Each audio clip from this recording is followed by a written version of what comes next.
ఒకప్పుడు సహకార సంఘ పాల ఫ్యాక్టరీలో ఎన్నికలు జరిగాయి. మా కాలేజీ ఎదురుగుండానే ఉండేది విజయ డైరీ.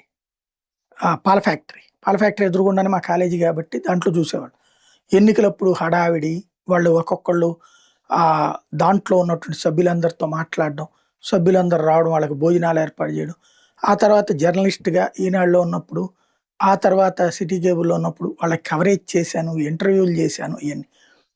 ఒక ఆర్గనైజ్డ్‌గా, ఒక సిస్టమాటిక్‌గా సహకార రంగంలో నడిచినటువంటి పరిశ్రమలు. తర్వాతన వాటిని ప్రైవేటు పరం చేసేశారు. అది ప్రైవేటు అనకుండా ఇప్పటికీ సహకార రంగంలోనే ఉన్నట్టు నమ్మిస్తారు.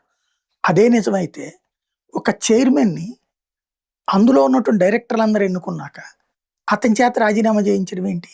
ఎన్నికైనటువంటి అతన్ని. అంటే అది రాజకీయ పందారంగం. ఇప్పుడు అదేంటి? విజయ డైరీ తెలుగుదేశం ఆస్తి. సంగం డైరీ తెలుగుదేశం ఆస్తి. సరే ఇక్కడ కూడా మళ్ళీ ఇందులో మన, తన అన్నట్టుంది.